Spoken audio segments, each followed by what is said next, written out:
এই যে সকালে খেয়ে, এখন রাত্রিবেলা একটু খেতে, সন্ধ্যার সময় খেতে ইচ্ছা করছে। হঠাৎ ভাবলাম দেখি ফ্রিজে কী আছে, একটা বেগুন।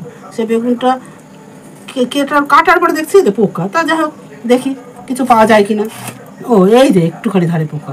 আর পোকা বেগুন কেনাই ভালো, জানেন তো, কারণ ভালো বেগুন পয়সা দিয়ে বেশিও দাম, আবার অনেক বাদ চলে যায়। তা আমরা পোকা বেগুন কিনে এবার সেটাকে সাইজ করে কেটে করলে পরে কিছুটা পাওয়াও যাবে, তারপরে সাশ্রয়ও হবে।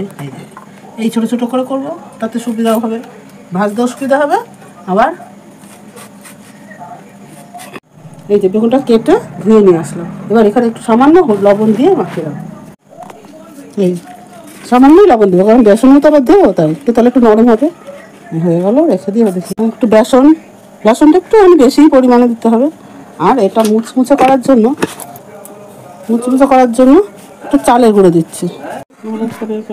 এই যে সামান্য লবণ দিচ্ছি স্বাদ মতো, কালো জিরে, গোলমরিচ, হলুদ হয়ে গেল দেওয়া। এবার হলো সামান্য জল দিয়ে একটু ফেটাবো।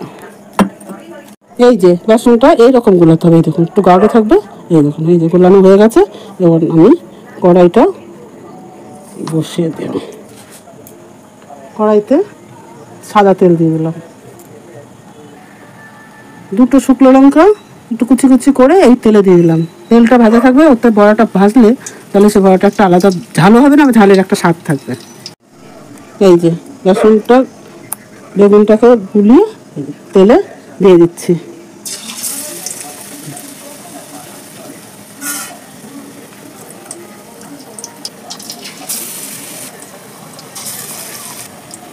এইভাবেই সবকটা আস্তে আস্তে ভেজে নেব। এবার এই যে একটু ভাজা দিয়ে হয়েছে, এবার খুলে দেখুন এইভাবে তেলটা একটু উপরে দিয়ে দেবেন। তাহলে কি ওই যে কাঁচা বেসনগুলো থাকে সেগুলো আর ছিটাবে না। দেওয়া থাকলে আসলে তেল তো বাড়িতে সাধারণত তো অত ডুবো তেলে ভাজা হয় না, কম তেলে ভাজা হয়, তাই তেলটাকে ওপর দিয়ে দিলে আর ওইদিকে বেসন হবে না। দেখুন কি সুন্দর ভাজা হয়ে গেছে, এরকম মুচমুচে হবে, কারণ আমি এবার চালের গুঁড়ো দিয়েছি। খাই সোডা দেয় সবাই, কিন্তু বাড়িতে খাবো, স্বাস্থ্যকরভাবেই খাবো, সেখানে কেন তার সাথে ওই সব দিতে থাকবো। হ্যাঁ, এর সাথে আর কি লাগে বলুন, বাজারের দোকানে বেগুনি, তার থেকে বাড়ির বেগুনি যথেষ্ট ভালো। এই যে মুড়ি আর চা দিয়ে বসলে আর কথা হবে না।